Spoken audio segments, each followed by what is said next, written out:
Bonjour les frères et sœurs, bienvenue. On vous accueille ce matin dans la présence du Seigneur. Sentez-vous à l'aise, sentez-vous dans la maison du Seigneur. Et c'est une grâce d'être là et de s'attendre à lui. Le Seigneur est tellement bon pour chacun d'entre nous, qu'on puisse être reconnaissant dans notre cœur, fier de lui appartenir, et puis on va se laisser conduire pour que le Seigneur nous parle, nous fasse du bien ce matin, qu'il se révèle à nous et que sa grâce se manifeste. Seigneur, merci pour ta présence ce matin. Nous voulons nous attendre à toi, Seigneur. Merci, Seigneur, d'agir puissamment dans nos vies parce que nous avons besoin de toi. Nous avons besoin d'une œuvre dans nos vies de ta part. Merci, Seigneur, de nous rafraîchir par ton Saint-Esprit, qu'on puisse te louer, te chanter de tout notre cœur ce matin, Seigneur. Merci, Seigneur, pour ta présence. Amen. Alléluia.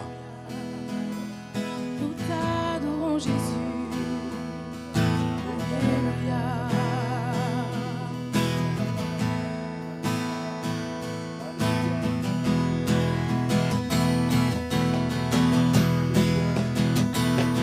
Réjouissons-nous en lui. Il est le Seigneur. Que tous ceux qui le cherchent exaltent-le. Réjouissons-nous en lui. Nous en lui. Il est le Seigneur. Que tous ceux qui le cherchent exaltent le Seigneur. Rendons grâce au Seigneur, car il est bon. Rendons grâce au Seigneur, car il est bon. Car son amour durera toujours. Heureux ceux qui se confient en lui. Réjouissons-nous en lui. Il est le Seigneur. Que tous ceux qui le cherchent exaltent-le. Réjouissons-nous en lui. Il est. Que tous ceux qui le cherchent exaltent le Seigneur. Rendons grâce au Seigneur, invoquons son nom. Rendons grâce au Seigneur, invoquons son nom. Chantons gloire et louange en glorifiant son saint nom. Réjouissons-nous en lui. Il est le Seigneur. Que tous ceux qui le cherchent exaltent. Réjouissons-nous en lui. Il est le Seigneur. Que tous ceux qui le cherchent exaltent le Seigneur. Réjouissons-nous en lui. Il est le Seigneur. Que tous ceux qui le cherchent exaltent-le. Réjouissons-nous en lui. Il est le Seigneur. Que tous ceux qui le cherchent exaltent le Seigneur. Que tous ceux qui le cherchent. Alléluia.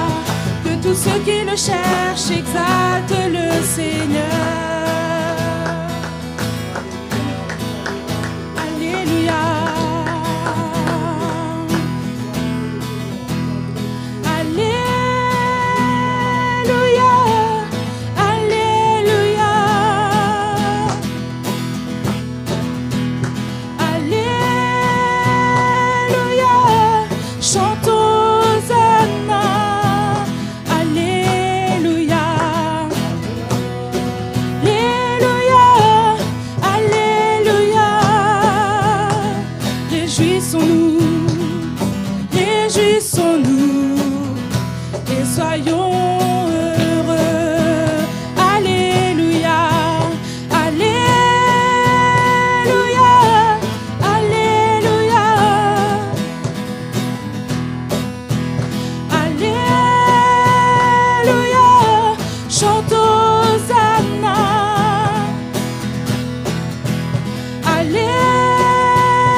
soyons heureux.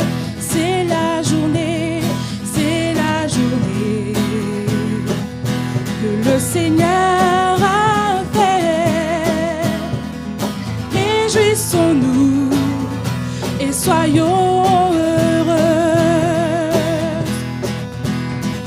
C'est la journée que le Seigneur a fait. Réjouissons-nous et soyons heureux. Alléluia. Alléluia. Alléluia. Chantons Hosanna. Alléluia. Alléluia. Alléluia. Réjouissons-nous, réjouissons-nous et soyons heureux. C'est la journée que le Seigneur a fait. Réjouissons-nous et soyons heureux. C'est la journée que le Seigneur a fait. Réjouissons-nous et soyons heureux. Alléluia, alléluia. Alléluia, chantons Hosanna. Alléluia, alléluia. Réjouissons-nous et soyons heureux. Réjouissons-nous, réjouissons-nous et soyons heureux. Réjouissons-nous, réjouissons-nous et soyons heureux. Alléluia.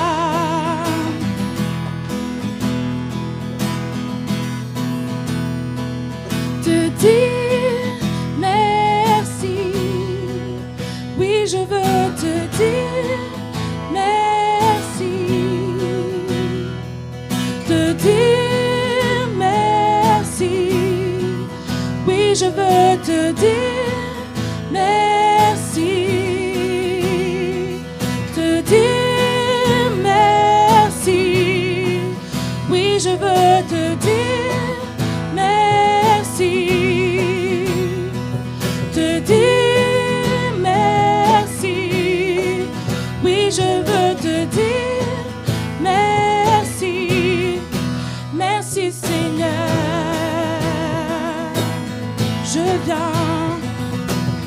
Je viens devant toi Seigneur.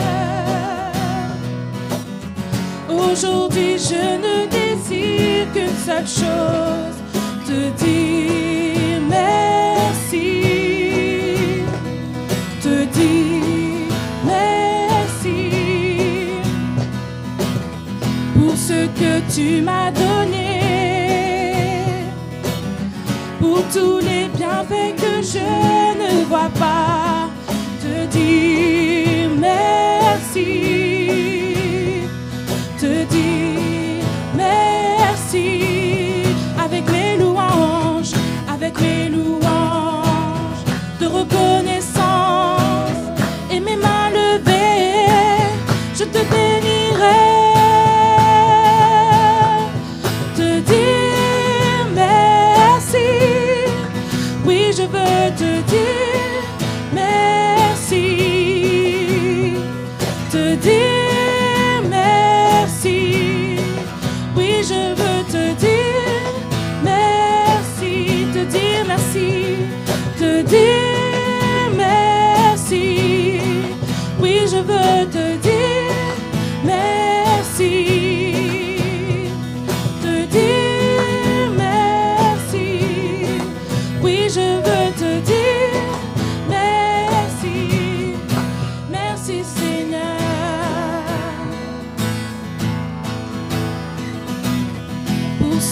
tu fais en moi.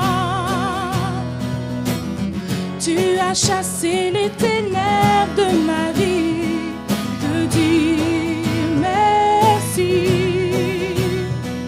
Te dire merci. Tu as pris tous mes péchés. Tu as porté mes souffrances et mes peines. Te dire merci. Te dire merci. Avec mes louanges de reconnaissance et mes mains levées, je te bénirai. Te dire merci. Oui, je veux te dire merci. Te dire merci. Oui, je veux te dire merci. Te dire merci. Oui, je veux te dire merci. Te dire merci. Oui, je veux te dire merci. Merci Seigneur. Merci Seigneur. Merci Seigneur. Alléluia. Merci Seigneur. Sois la gloire Jésus. Alléluia.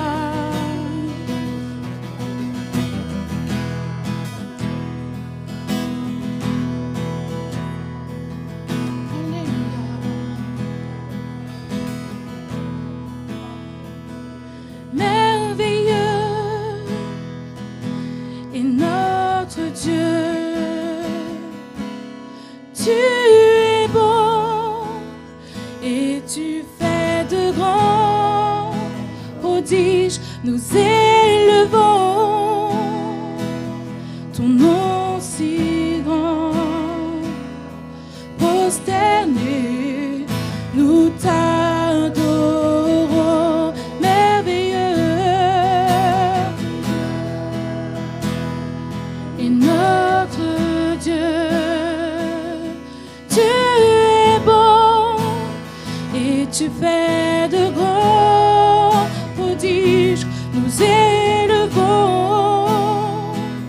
ton nom si grand. Prosternés, nous t'adorons. Saint est le Seigneur. La création déclare ta gloire. Digne d'être loué, nous adorons ta majesté. Saint est le Seigneur. Saint est le Seigneur. La création déclare ta gloire. Tu es digne d'être loué. Nous adorons ta majesté. Merveilleux et notre Dieu. Tu es bon et tu fais de grands prodiges. Nous élevons ton nom si grand. Prosternés, nous t'adorons. Merveilleux, merveilleux est notre Dieu. Tu es bon et tu fais de grands prodiges. Nous élevons ton nom si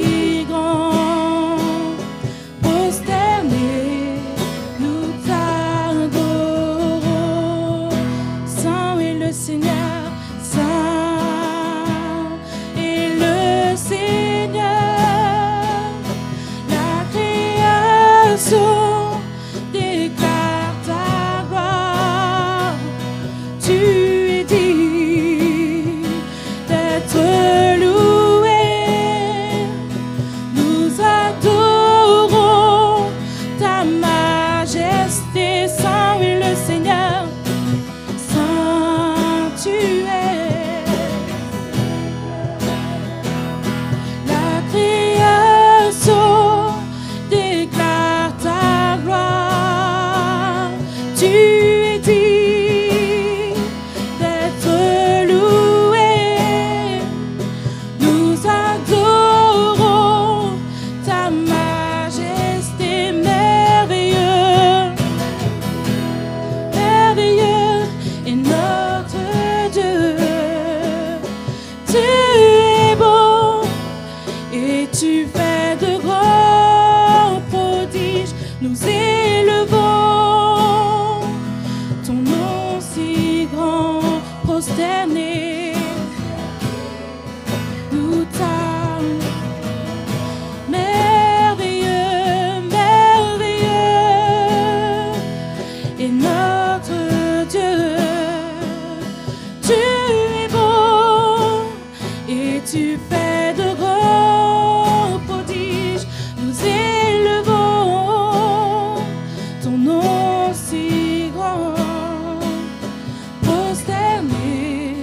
Nous t'adorons, prosterné, prosterné. Nous t'adorons, prosterné. Nous t'adorons.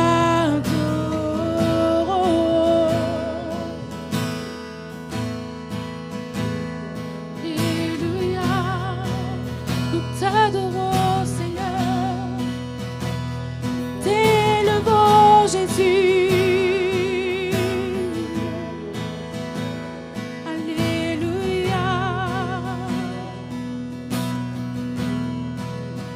Te rendons toute la gloire, Seigneur.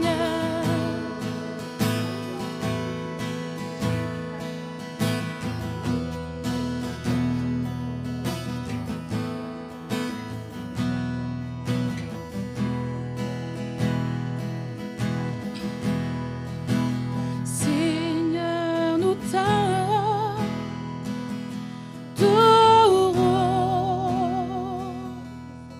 Nous t'adorons. Seigneur, nous t'adorons.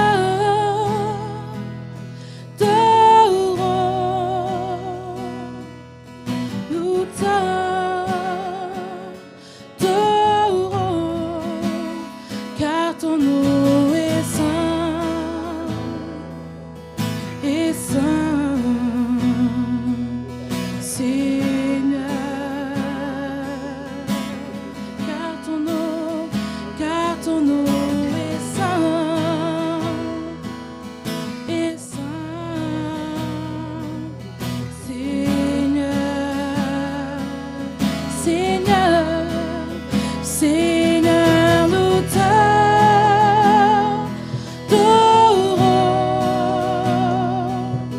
Nous t'adorons. Seigneur, nous t'adorons.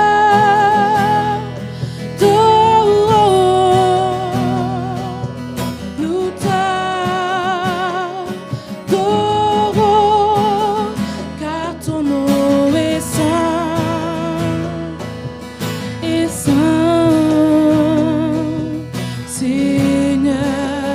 Car ton nom est saint, car ton nom est saint, est saint, Seigneur. Car ton nom est saint, tu es saint, Seigneur. Car ton nom est saint, est saint, Seigneur,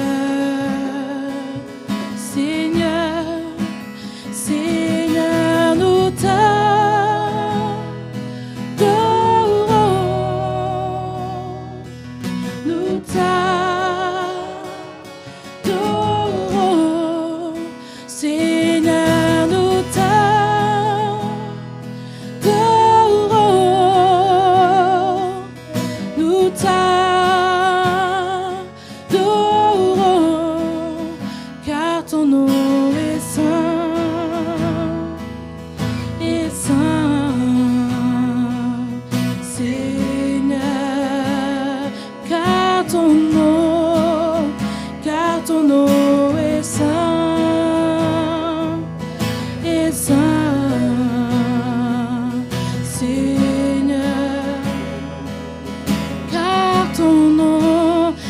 ton nom est saint, tu es saint.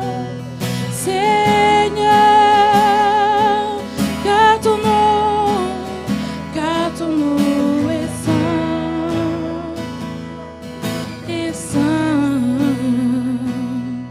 Seigneur.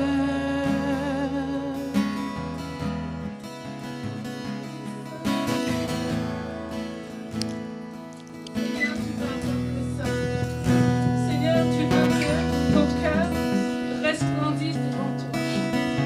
Seigneur, tu veux que nos cœurs, Seigneur, te ressemblent. Tu veux, Seigneur, que nous puissions t'adorer avec un cœur reconnaissant. Seigneur, merci pour cette foi que tu nous as donnée. Merci d'être venu nous chercher. Merci parce que tu nous as laissé ton Saint-Esprit comme consolateur. Tu es grand, Seigneur. Ce matin, nous t'adorons.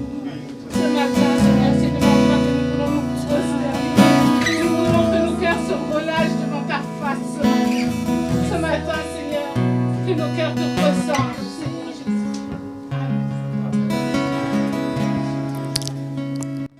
Bénissons ton nom ce matin, Seigneur. C'est une grâce encore d'être là en ta présence pour te louer, Seigneur, pour répandre nos cœurs devant toi, Père. Pour nous humilier, Seigneur, pour chercher ton aide. Pour chercher, Seigneur, Dieu Tout-Puissant, ton secours. Ta main est tendue et que personne ne se prive. Et que personne n'ait un cœur trop dur pour refuser, pour reconnaître son état. Tu ne nous condamnes pas, Seigneur, mais tu veux nous montrer notre état afin de nous secourir. Tu es mort à la croix pour nous, afin que nous soyons désormais libres du péché, du monde et de son système, pour être tes disciples, pour être tes enfants, pour être des filles et des fils dans la maison, pour te servir. Seigneur, c'est ta volonté. Aide-nous à nous aligner avec cette volonté, à nous aligner avec ce plan. Permets-nous ce matin, Seigneur, d'ouvrir les yeux. Donne-nous du collier, Seigneur, afin que nous voyions. Enlève le voile, Seigneur. Enlève tout ce qui est de notre éducation, de nos traditions et de ce qui nous empêche, Seigneur, de voir ta grâce. Merci, Jésus, pour ce que tu veux faire. L'occasion nous est donnée de pouvoir nous répandre nos cœurs devant le Seigneur Jésus-Christ. Allons encore louer les frères et sœurs. Allons encore l'élever, allons encore crier à lui. Il est Dieu au-dessus de toutes choses. C'est lui qui a payé le prix pour que nous soyons là ce matin. Rien ne lui est impossible. Tu regardes peut-être à ta situation ce matin et tu te dis, Dieu ne peut pas me pardonner. Mais si Dieu veut te pardonner ce matin, il est là, son Esprit Saint est là, et il œuvre, il bouge au milieu de nous. Attendris ton cœur ce matin et accepte la main tendue du Seigneur Jésus-Christ. À toi la gloire, Jésus. À toi la gloire, Jésus. Allons le louer ce matin. Allons élever la voix, frères et sœurs. Alléluia, Jésus est Seigneur. Il est digne de louange. À toi la gloire, Jésus. Touche nos cœurs, touche nos vies ce matin. Viens nous laver dans ton sang, Jésus. Répands ton esprit sur nous. Ta parole dit, je répandrai sur vous une eau pure. Alléluia, Jésus. Alléluia, Jésus est Seigneur.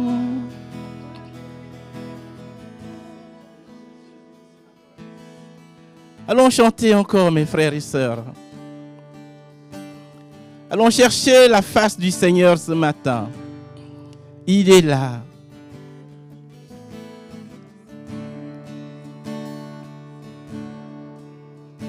Seigneur, je cherche ta face, brisée devant toi.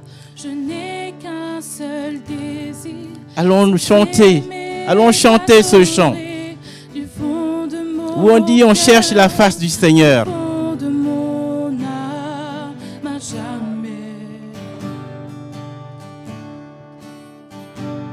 Seigneur, je viens à ta croix, soumettre ma vie, là où tu me fais grâce, là où tu me guéris, au fond de mon cœur, au fond de mon âme, à jamais. Et je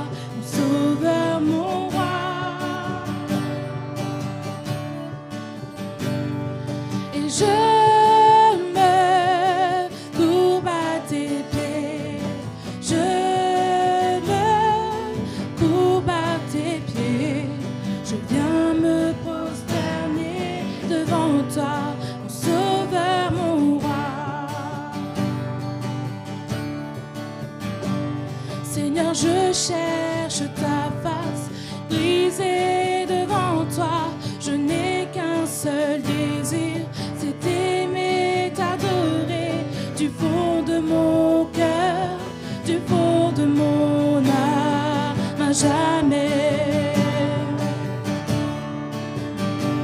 Seigneur, je viens à ta croix, soumettre ma vie, là où tu me fais grâce, là où tu me guéris, du fond de mon cœur, au fond de mon âme, à jamais.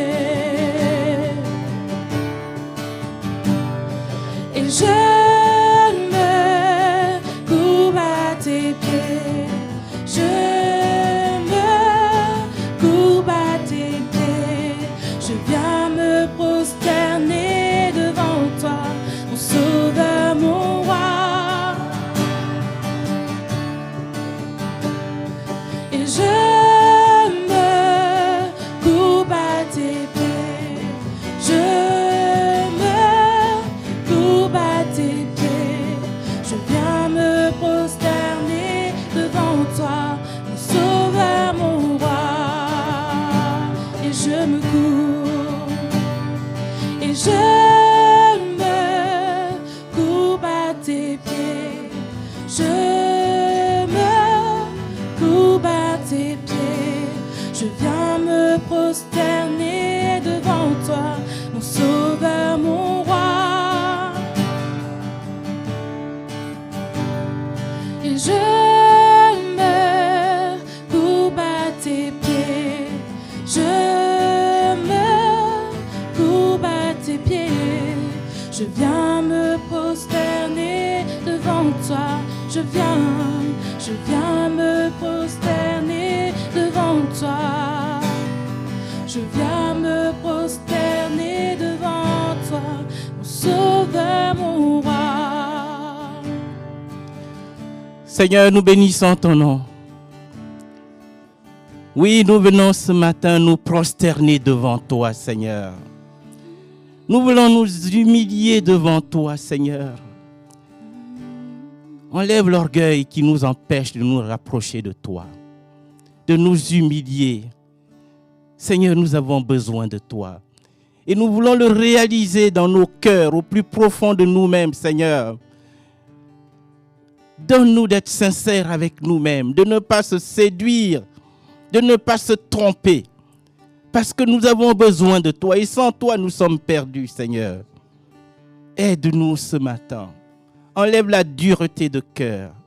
Enlève ce matin des cœurs qui se ferment. Parce que toi, Dieu, tu regardes au cœur, Seigneur. C'est pour ça que personne ne se prive ce matin. Aide-nous, aide chacun de nous.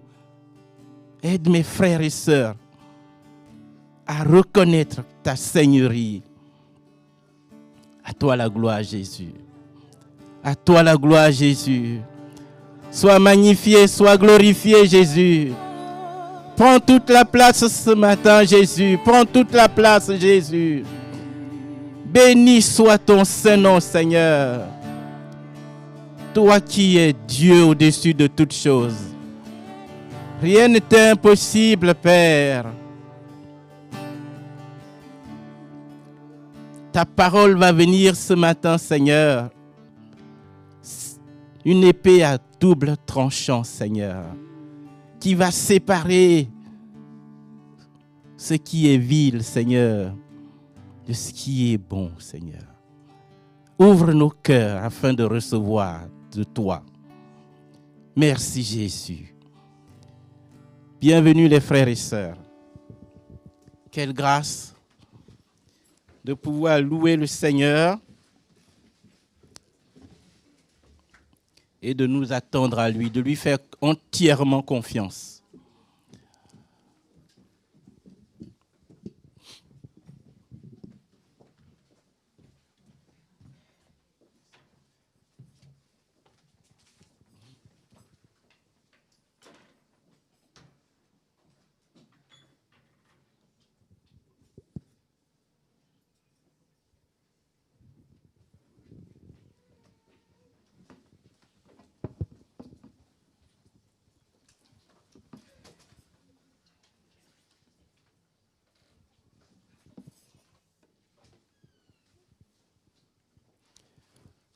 Bienvenue les frères et sœurs. Quelle grâce. Le Seigneur dit, dans Ézéchiel 36, il dit « Je répandrai sur vous une eau pure et vous serez purifiés. Je vous purifierai de toutes les souillures et de toutes les idoles, de toutes vos idoles. Je vous donnerai un cœur nouveau et je mettrai en vous un esprit nouveau. J'ôterai de votre corps le cœur de pierre et je vous donnerai un cœur de chair. Je mettrai mon esprit en vous et je ferai en sorte que vous suiviez mes ordonnances et que vous observiez et pratiquiez mes lois. » Alléluia. Quelle grâce. Le Seigneur veut nous séparer de ce qui n'est pas sa gloire, du monde. Il veut nous donner un cœur pour le servir, un cœur dans lequel il veut mettre ses paroles pour que nous puissions être ses serviteurs. Alléluia. Et quand nous venons dans la présence du Seigneur, mes frères et sœurs, il faut qu'il y ait une entente dans notre cœur pour que le Seigneur puisse œuvrer dans nos cœurs. Alléluia. Donc, soyez les bienvenus. On veut entendre encore la parole du Seigneur ce matin. Et la louange, c'est une bonne occasion de préparer nos cœurs, mes frères et sœurs. Et en tout cas, bienvenue. Vous êtes dans la maison de Dieu. Et tous autant que vous êtes, on vous accueille. On a été séparés pendant 2 semaines, mais on se retrouve par la grâce du Seigneur. L'église est ouverte et on est content de vous recevoir. On est content de pouvoir communier fraternellement. Quelle grâce, n'est-ce pas? Voilà. Donc, frère Jean-Louis, à toi. Jean-Louis est en train de régler son... Oui. Bonjour à chacun, c'est une joie d'être ensemble et de se retrouver en présentiel. En effet, c'est une grâce. Je voulais vous demander à Laurent de venir et de vous encourager pour l'offrande. C'est bien à toi que j'ai dit. Ah, non, c'est l'offrande, je veux dire. C'est Gervais. Il faut improviser, mon frère. Voilà. Bon, bonjour à tous. Est-ce que vous êtes bien dans votre cœur? Amen. C'est surtout ça qui compte pour le Seigneur. Amen. Donc dans la simplicité, donc venez avec ce que vous avez mis dans votre cœur. Pour son royaume, ce n'est pas simplement pour les locaux, pour les besoins de l'Église, mais on sait que nos cœurs disposés feront avancer le royaume de Dieu avant tout. Amen. Et je ne sais plus c'était dans quel passage dans l'Ancien Testament, où le peuple était tellement disposé que le monde, les nations aux alentours venaient aussi à Jérusalem pour apporter l'offrande, pour la construction du tabernacle. Et ça fait penser que il s'agissait de nous qui donnions nos vies, qui avons accepté le Seigneur, de ce que le Seigneur a fait pour nous. Donc venez, je pense qu'il y a des paniers qui vont passer. Il y a un panier pour donc, l'église locale, il y a un panier pour la mission. Donc merci pour votre cœur.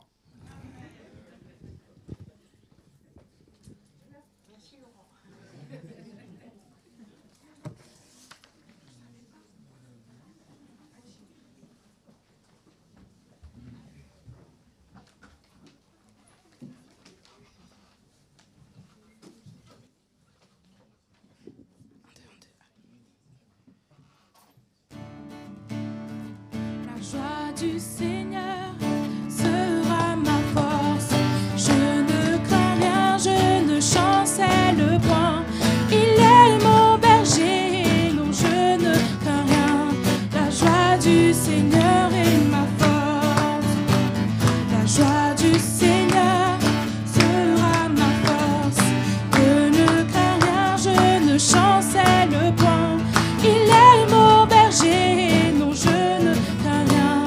La joie du Seigneur est ma force. La joie du Seigneur, la joie du Seigneur, la joie du Seigneur est ma force. La joie du Seigneur, la joie du Seigneur, la joie du Seigneur est ma force. La joie du Seigneur est ma force. La joie du Seigneur est ma force.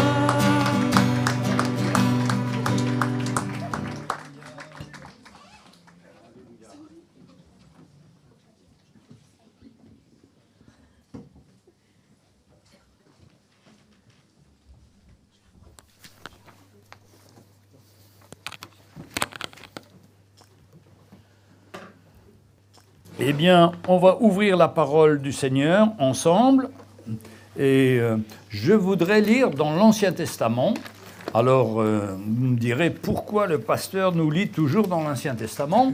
Eh bien, simplement, il nous est dit dans le Nouveau Testament que ces choses sont arrivées pour nous servir d'exemple. L'histoire de l'Ancien Testament, les histoires qui sont relatées, sont là pour nous servir d'exemple, afin que nous n'ayons pas de mauvais désirs comme ils en ont eu. C'est-à-dire que dans le peuple d'Israël qu'on va voir, il est passé, pourtant il est rentré dans la terre promise, mais comme nous sommes rentrés dans la nouvelle naissance, dans le royaume de Dieu, mais une fois qu'on est rentré dans le royaume de Dieu, c'est pas la fin. Il y a toute une œuvre que Dieu veut faire dans notre vie pour nous libérer du passé, pour qu'on puisse être libre et rentrer et vivre la perfection de l'amour du Seigneur, rentrer de plus en plus dans sa connaissance. Alors, je vous rappelle, on va lire dans le livre de Josué, au chapitre 24, qui est la fin du livre de Josué. J'ai déjà parlé de son histoire à Josué, comment il avait été appelé, les exploits qu'il a fait. Et je vous invite vraiment à lire la parole de Dieu, à la connaître de plus en plus. C'est passionnant, cette parole de Dieu. Elle nous montre ce qu'il faut faire et aussi ce qu'il ne faut pas faire et ce que certains ont fait. Voilà. Alors dans 1 Corinthiens 10, 11, il est dit « Ces choses sont arrivées pour servir d'exemple. Elles ont été écrites pour notre instruction, à nous qui sommes parvenus à la fin des siècles. » On est dans cette formation que le Seigneur veut nous instruire pour nous montrer pourquoi ils sont tombés, Qu'est-ce qui s'est passé? Pourquoi le peuple d'Israël a dû, après la terre promise, quand ils sont arrivés dans la terre promise, eh bien, ils n'ont pas gardé cette terre promise, mais ils ont été pendant 300 ans où il y a eu les juges, et puis après ils ont été envoyés donc en captifs à Babylone. Et c'était terrible. Ils recommençaient encore à vivre comme des esclaves. Donc, on va arriver là au chapitre 24 de Josué, qui est son dernier message. Il sait qu'il va mourir. Hein. Alors, il assemble toutes les tribus d'Israël. Josué 24, verset 1.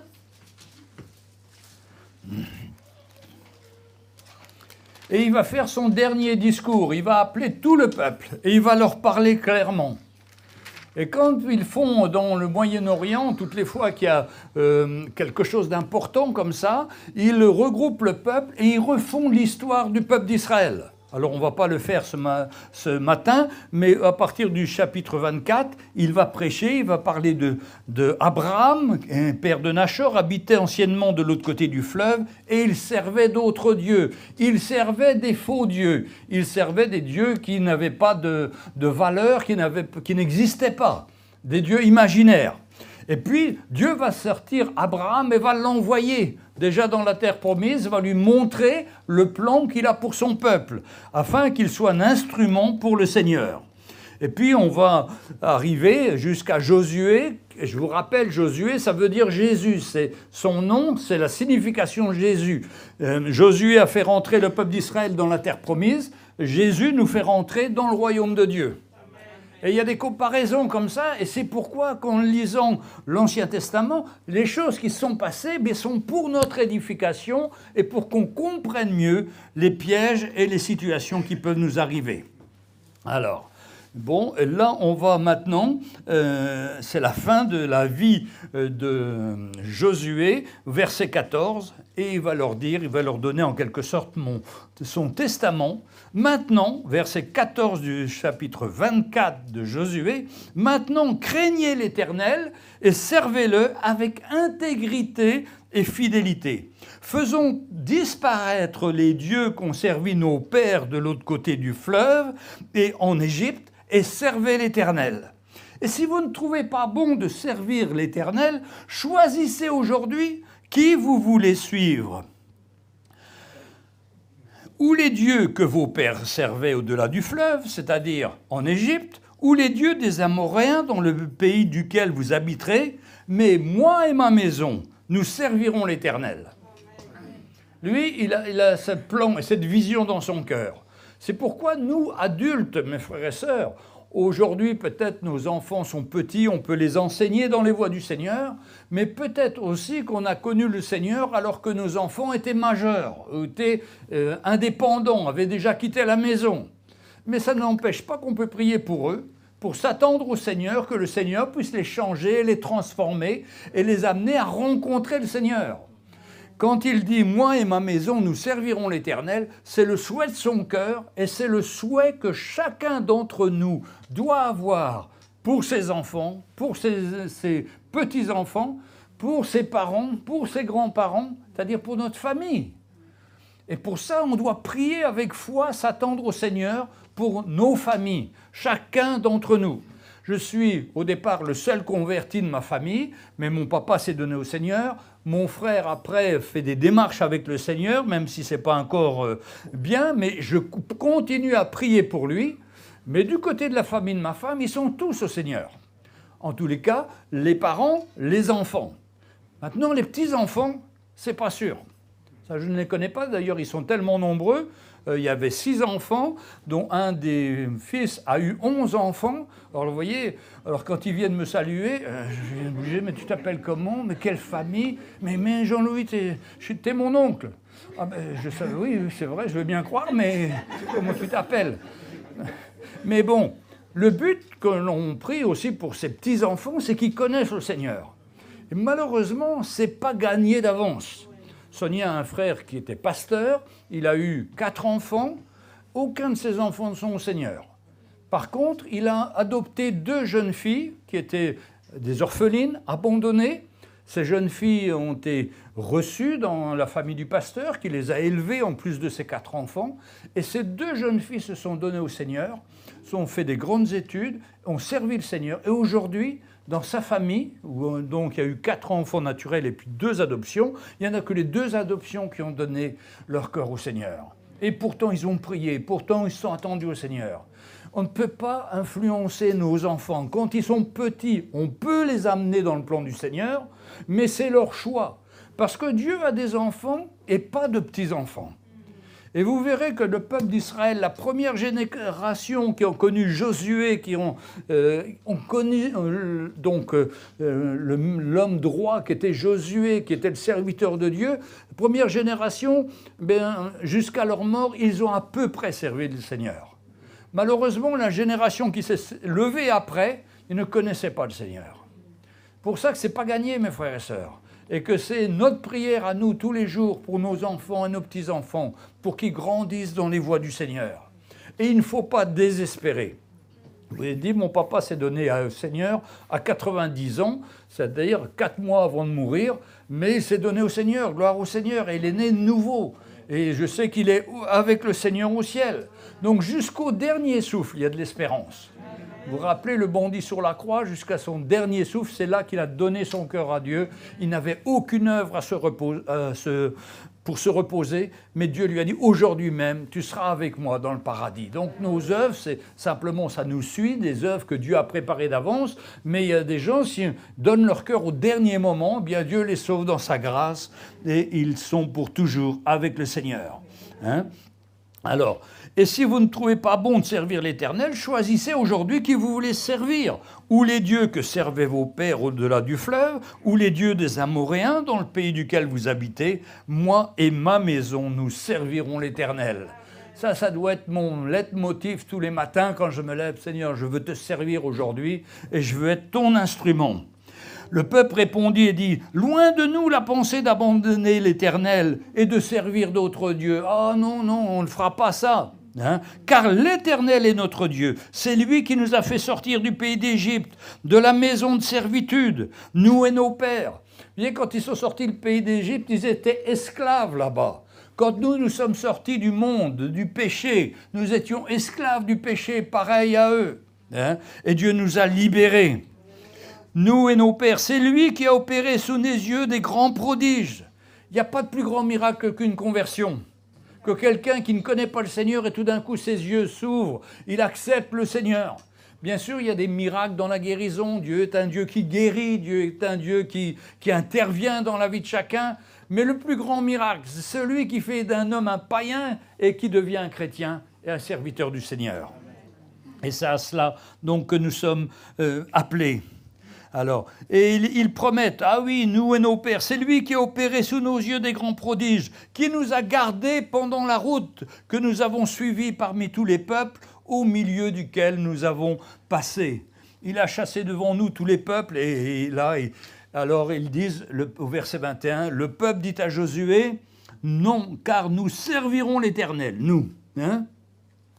Josué dit au peuple, vous êtes témoins contre vous-même, et que c'est vous qui avez choisi l'Éternel pour le servir. Et ils répondirent, nous sommes témoins. C'est-à-dire, nous comprenons notre responsabilité. Alors Josué dit au peuple, vous êtes témoins contre vous-même, que c'est vous qui avez choisi. Ils répondirent, nous en sommes témoins. Ôtez donc les dieux étrangers qui sont au milieu de vous, et tournez votre cœur vers l'Éternel, le Dieu d'Israël. C'est notre cœur que le Seigneur cherche.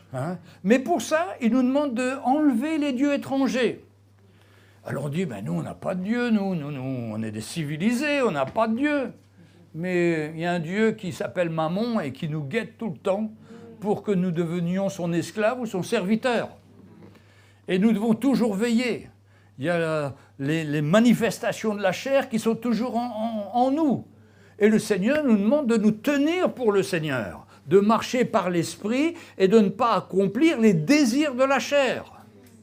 Heureusement, on est dans une période de grâce, on n'est pas encore arrivé à la perfection. Et on peut tomber, mais il faut se relever. Et pour se relever, on a appel à notre Seigneur qui, par son sang, quand nous confessons nos péchés, qui est juste et fidèle pour nous les pardonner. et on revient auprès du Seigneur. On s'humilie devant lui et il nous pardonne. Hein? Alors Josué fit en ce jour une alliance avec le peuple et on lui donna les lois et des ordonnances à Sichem. Ah, tout semble bien. Et puis malheureusement, il a fini son discours et il dit, tiens, on va faire une grande pierre au verset 25. Verset 25, Josué fit en ce jour une alliance avec le peuple et lui donna les lois et les ordonnances à Sichem. Josué écrivit ces choses dans le livre de la loi de Dieu. Il prit une grande pierre qu'il dressa là sous un chêne qui était dans le lieu consacré à l'Éternel. Et Josué dit à tout le peuple, voici cette pierre servira de témoin contre nous, car elle a entendu toutes les paroles que l'Éternel vous a dites. Elle servira de témoin contre vous, afin que vous ne soyez pas infidèles à votre Dieu. En quelque sorte, il leur dit, mais cette pierre-là, elle va être le témoin de ce que vous avez fait ou de ce que vous n'avez pas fait et que vous n'avez pas suivi l'Éternel. Ça me rappelle quand la croix a été élevée, quand Jésus était sur la croix. Les pharisiens étaient là et se moquaient. Mais il y avait des militaires, il y avait des commandants qui avaient vu que Jésus était en train de souffrir. Et pour eux, il a compris que c'était le Sauveur, que Jésus était le Sauveur. Alors, et les gens, eux, qu'est-ce qu'ils faisaient, hein? Alors, verset 24 du chapitre 27 de l'évangile de Matthieu. Matthieu 27, verset 24. Je vous fais un peu parcourir, mais c'est important pour voir la similitude entre le peuple d'Israël et nous, les chrétiens. Donc, Matthieu, chapitre 27, verset 24. Pilate, voyant qu'il ne gagnait rien, mais que le tumulte augmentait, prit de l'eau, se lava les mains en présence de la foule, et dit, je suis innocent du sang de ce juste. C'est ce qu'il disait Pilate. Cela vous regarde, vous les Juifs. Et tout le peuple répondit, que son sang retombe sur nous et sur nos enfants. Oh là là, mes frères, c'est terrible. Comment les gens ont accepté la condamnation sur leur vie. Comment les gens sont opposés à l'Évangile, sont opposés au miracle du Seigneur, à sa vie donnée, pour dire mais que son sang, que les conséquences retombent sur notre vie. Et c'est ce qui explique le marasme actuel, où les gens tombent de plus en plus dans le péché, dans les choses mauvaises, dans la drogue, dans les choses terribles. Parce qu'ils se croient libres, mais ils ne savent pas qu'ils sont esclaves du diable. Et les conséquences de leur péché retombent sur eux. Et c'est pareil le peuple d'Israël, quand il va leur dire, eh bien, vous êtes responsables, on a mis là ce monument qui va vous rappeler votre péché. Et après ces choses, verset 29, dans Josué chapitre 24, fils d'un homme, serviteur de l'Éternel, Josué, fils d'un homme, serviteur de l'Éternel, mourut âgé de 110 ans. Frères et sœurs, je croyais que j'allais bientôt prendre ma retraite, mais je vois que Josué était jusqu'à 110 ans. Hein? Alléluia. Hein? Et il y a une chose qui nous est dit. Hein? Il faut dire que nous ne devons jamais penser que l'œuvre de Dieu nous a été confiée et terminée. On penserait, ah ben là j'ai 72 ans, allez, l'œuvre de Dieu est terminée. Non, je n'ai pas terminé. Le Seigneur veut toujours nous utiliser. Et c'est pourquoi les frères et sœurs qui sont comme moi un peu âgés, ne dites pas je suis trop vieux, je suis trop vieille. Non, parce que le Seigneur nous attend. Le Seigneur veut nous utiliser. Il a un plan. Et on doit persévérer jusqu'au bout. Et ce plan, il va servir le Seigneur. Et le Seigneur attend qu'une chose, c'est qu'on soit d'accord, on s'aligne avec son plan et on dit Seigneur, ben, je veux être ton serviteur, dans l'humilité, dans le brisement, avoir un cœur, Seigneur, qui t'obéit. Alors là, il n'y a pas de retraite. Hein? Il n'y a pas de retraite. Non, notre retraite, ce sera là-haut. C'est là-haut qu'on se reposera. Hein? Mais on veut servir le Seigneur. Et lui, jusqu'à 110 ans. Ça me reste encore pas mal d'années. Hein? Bon. Et puis, ça va être cette période, hein, on l'ensevelit sur le territoire qu'il avait eu en partage, à Timasérak, dans la montagne d'Éphraïm, et au nord de la montagne de Gage. Israël servit l'Éternel pendant toute la vie de Josué et pendant toute la vie des anciens qui survécurent à Josué et qui connaissaient tout ce que l'Éternel avait fait en faveur d'Israël. Ben, j'espère que je laisserai ce témoignage-là jusqu'à la fin de ma vie, que vous allez servir le Seigneur jusqu'à qu'on soit avec vous. Et puis après, il y aura d'autres qui vont prendre la suite et que vous allez continuer à servir la suite. Mais rien n'est assuré. Et comment il s'appelle, Josué, il sait que le peuple risque, qu'il est faible, qu'il risque de se tomber. Et puis après, on va arriver dans une période des juges. Et là, ça va être la catastrophe, parce qu'ils vont aller de catastrophe en catastrophe. Par exemple, les Juges, chapitre 1, verset 17, « Judas se mit en marche avec Siméon son frère, et ils bâtirent les Cananéens qui habitaient à Tséba.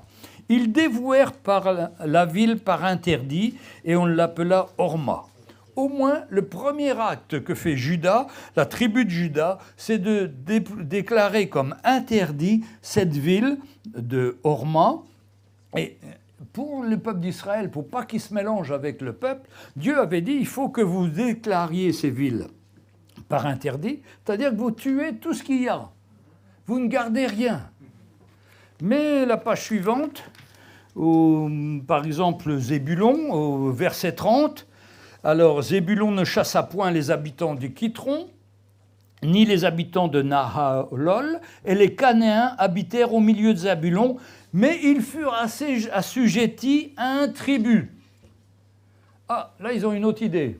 Au lieu de tuer tout le peuple, on va leur faire payer des impôts. Et là, ça commence à dévier. Dieu leur avait dit, il faut tuer ces peuples étrangers, parce que vous allez vous marier, vos enfants vont se marier avec eux, et ils vont se pervertir avec eux, puis après ils vont aller retourner vers les faux dieux. C'est exactement ce qui s'est passé. Donc il fallait faire le ménage. Mais eux, ils ont trouvé que c'était mieux s'ils gagnaient un peu d'argent. C'est pour ça qu'on ne peut pas servir Dieu et Mammon, nous dit la parole. Soit on sert l'un, soit on sert l'autre. Mammon, l'argent, ça doit être un serviteur et non jamais un maître. Et vraiment, c'est des tentations que nous avons tous, les frères et sœurs. L'argent est là, et on voudrait réussir, on voudrait avoir la prospérité matérielle. Mais ce n'est pas cette prospérité que Dieu veut nous donner. C'est une prospérité du cœur, où quand vous rentrez chez vous, vous avez la paix, la joie, vous savez que vous avez accompli le plan du Seigneur, et ça vaut tous les trésors du monde. Parce que les gens très riches, ils arrivent chez eux, c'est divorce, bagarre, c'est la guerre. Même s'ils sont très riches, ça ne change pas parce que c'est le cœur de l'homme qui est mauvais. Mais si on a le cœur changé, on n'a pas tout ce qu'il faut, mais ce n'est pas grave. Le Seigneur nous donne ce qui est nécessaire. C'est d'autant plus un piège aujourd'hui, c'est que nous sommes dans une société de consommation, où on voudrait acheter plus, où on voudrait plus. Mais plus on a plus, et plus c'est pas ça qui va nous donner le bonheur. Le bonheur, c'est notre relation avec le Seigneur. Alors malheureusement, le peuple d'Israël commence à assujettir les peuples à un tribut. Alors c'est au verset 30.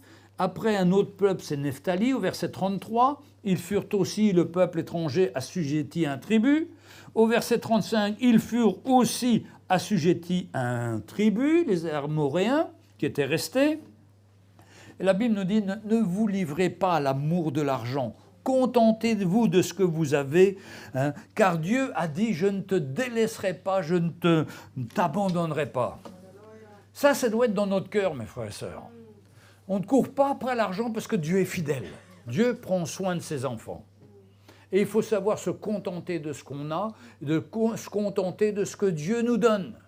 Parce que Dieu pourvoira nos besoins. Vous savez, quand je vous dis ça, je peux vous dire que moi et Sonia, on a été pauvres, on n'avait pas d'argent, on n'avait rien, on comptait que sur le Seigneur. Quand on était jeunes mariés, on voulait servir le Seigneur à plein temps, et je vous ai déjà raconté combien la grâce de Dieu a pourvu dans une voisine qui amène un sac de légumes, on n'avait rien à manger, quelqu'un qui met de l'argent liquide dans une enveloppe pour nous aider, on ne savait pas au courant, quelqu'un qui met 20 francs à l'époque dans ma Bible pendant un culte, alors que j'ai jamais su, ça n'est jamais arrivé après, parce que ce jour-là, nous allions en Suisse à Jeunesse en mission et nous n'avions pas d'essence pour remettre dans la voiture, mais le Seigneur a pourvu.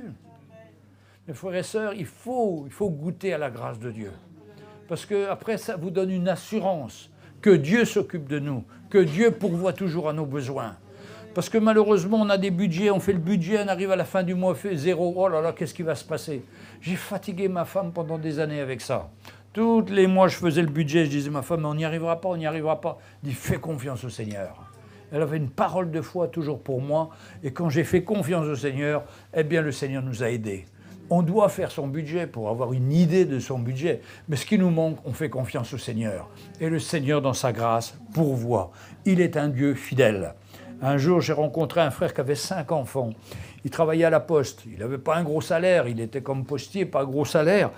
Et puis, je suis arrivé chez lui, mais je dis, mais c'est bien chez toi, t'as tout.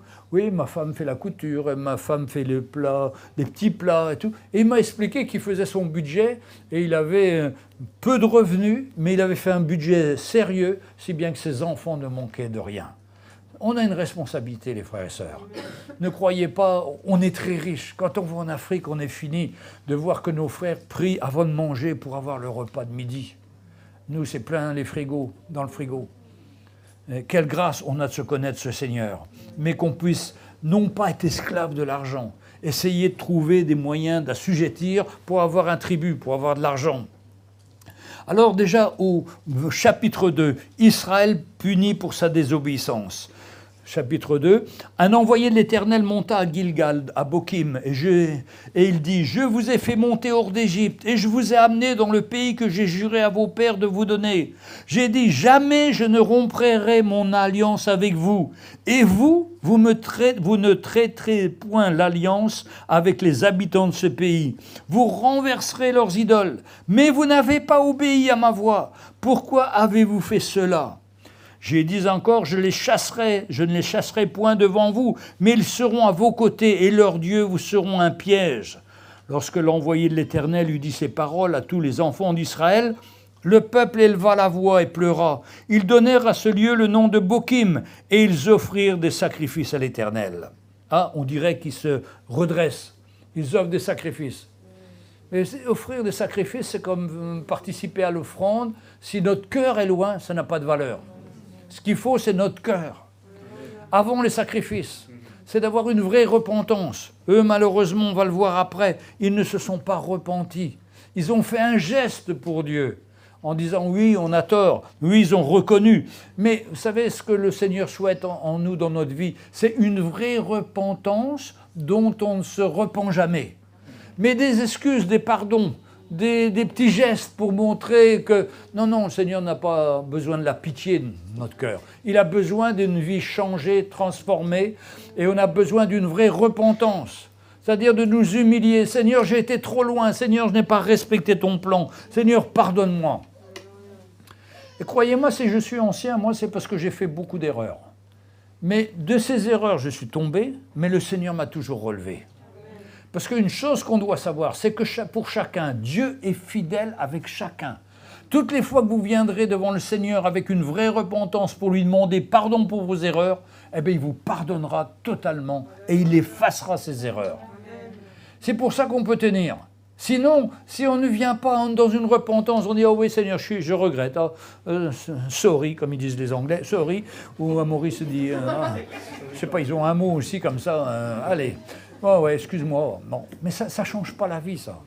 Mais la vraie repentance change la vie. Hein? Alléluia.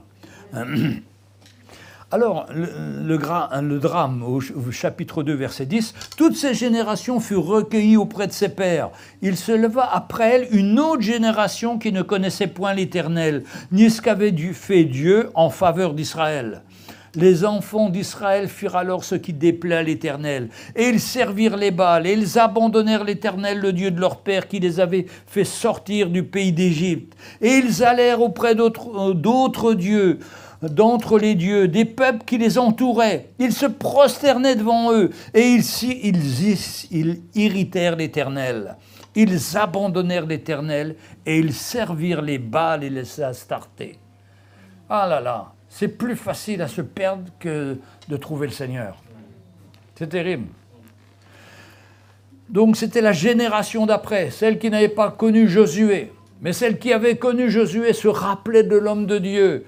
Et par respect pour lui, ils ont continué à marcher, à essayer de marcher dans le plan du Seigneur. Mais la seconde génération, celle des enfants, Eux, ils n'ont pas vu la main du Seigneur. Et ils ont continué à faire ce qu'ils désiraient. Et ils servirent les Baals, ils abandonnèrent l'Éternel, le Dieu de leur père. Verset 14, la colère de l'Éternel s'enflamma contre Israël. Il les livra entre les mains des pillards qui les pillèrent, et il les vendit entre les mains de leurs ennemis d'alentour, et ils ne purent résister à leurs ennemis. Ils sont comme quelqu'un qui est retourné à son vomi, le Nouveau Testament, dans Pierre. Quelqu'un qui a oublié l'œuvre de Dieu dans sa vie. Eh bien, c'est une catastrophe, leur vie. Moi, je connais des frères qui étaient ici, des sœurs qui étaient ici, et qui ont abandonné le Seigneur pour se tourner vers le monde. Ils sont venus pire qu'ils étaient quand ils sont venus pour l'Évangile. Leurs conditions étaient pires, leur dépravation a été pire, et c'est terrible. Certains, heureusement, ont pu se repentir et revenir à nouveau. Dans mon fils que je vous ai raconté quand il avait 22 ans, qui est revenu au Seigneur. Mais malheureusement, beaucoup sont restés en dehors et sont rentrés dans des choses les plus folles. Et tous les chapitres après qui suivent du livre des Juges, par exemple vers chapitre 4, les enfants d'Israël firent encore ce qui déplaît à l'Éternel après qu'Élud fut mort. Élud, c'était un juge. Parce qu'à cette époque-là, ils avaient instauré les juges. Alors, les juges, il y a eu 12 juges en Israël, au fur et à mesure des temps. Quand un qui mourait, il était remplacé par un autre. Et le juge, c'était une autorité militaire, spirituelle, et puis il jugeait les situations du peuple. Et il essayait de les ramener dans les voies du Seigneur. Ces hommes étaient quelques-uns très inspirés par le Seigneur. Les 4 premiers. Le 5e, c'est Déborah. C'est une femme. Elle était juge, simplement, elle faisait la justice. Mais elle avait un général qui s'appelait Barak, et qui, lui, a envahi l'ennemi, parce que Déborah ne pouvait faire que la justice. Elle ne pouvait pas avoir cette force militaire. Et puis après, il y a eu jusqu'à 12 juges, et puis après, on arrive, ils sont balayés, ils ont perdu tout, et sont renvoyés donc en Mésopotamie pour être esclaves de ces peuples, parce qu'ils ont désobéi à Dieu, ils ont tout perdu. Frères et sœurs, on ne joue pas avec notre salut, on ne joue pas avec notre vie chrétienne. Il est important qu'on reste ancré dans le Seigneur, qu'on lui fasse confiance. On a tout ce qu'il faut, on a la parole de Dieu qui nous montre ces exemples et qui nous dit à vous, persévérez, allez jusqu'au bout, faites confiance au Seigneur. Dans Romains, il est parlé, Romains 12 je pense, il nous est donné de persévérer dans la foi, de s'attendre au Seigneur, de lui faire confiance en toute situation. 12.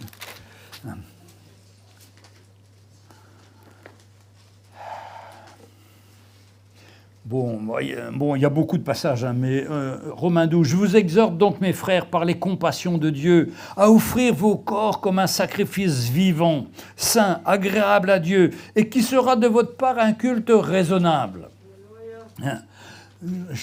Romains 12, verset 1. Il nous engage, il nous encourage à offrir nos vies, c'est-à-dire à accepter le dépouillement de notre chair, de nos désirs charnels, de nos plans, de nos désirs d'argent, de tout ça, de les remettre au Seigneur et d'offrir notre corps comme un sacrifice vivant qui sera saint, agréable à Dieu et qui sera de notre part un culte raisonnable. C'est pas faux, c'est raisonnable, nous dit la Bible. Ne vous conformez pas au présent siècle présent, mais soyez renouvelés par le renouvellement de l'intelligence, afin que vous discerniez quelle est la volonté de Dieu, ce qui est bon et agréable et parfait. Alléluia. Frères et sœurs, toute la parole de Dieu, tout le Nouveau Testament, c'est tellement clair. Mais on a besoin d'avoir l'aperçu des risques que l'on prend en gardant sa vie. En voulant faire son plan, ben on devient comme le peuple d'Israël. Ils vont épouser une femme étrangère qui ne connaît pas le Seigneur, et après toute notre vie, on va souffrir. Alors que le Seigneur nous dit, ne faites pas d'attelage disparate. On doit épouser une chrétienne si on est appelé à se marier. Et ce n'est pas une qu'on va choisir, c'est une que le Seigneur va nous montrer. Et qui va mettre une conviction dans notre cœur pour nous montrer que c'est elle. C'est pas parce qu'elle est bleue, qu'elle est blonde et qu'elle a les yeux bleus. Moi, j'ai attendu une blonde des yeux bleus, j'ai eu une brune avec des yeux verts. Je suis ravi. C'était celle du Seigneur. Non mais je vous dis, mes frères et sœurs, on se laisse trop tenter par ce qu'on voit, par l'esprit du monde. Nous, il faut qu'on se tienne dans l'esprit. Il faut qu'on meure à nous-mêmes. Il faut qu'on mette à mort cette chair qui est un ennemi contre nous et qui vient pour nous emmener dans des pièges fous. Et ces pièges vont nous perdre. Et on ne veut pas se perdre. On veut que nul ne se perde, mais que tout le monde fasse confiance au Seigneur et qu'on serve le Seigneur de tout notre cœur. Le plan du Seigneur est merveilleux pour chacun d'entre nous. Et je loue le Seigneur pour Laurent qui a attendu des années avant de se marier. Mais il a trouvé. Et maintenant, il est avec le Seigneur, avec sa femme. Et ils servent le Seigneur ensemble. Hein? Alléluia. Alléluia. Mes frères et sœurs, on a appelé à le servir de tout notre cœur, à donner notre vie, hein? À ne pas laisser les tentations du monde, les pièges du monde. Pour nos finances, faisons confiance au Seigneur. Hein? Je voudrais lire ces versets que j'ai cités tout à l'heure dans Hébreux chapitre 13, verset 5. Hébreux chapitre 13 et verset 5. Alléluia.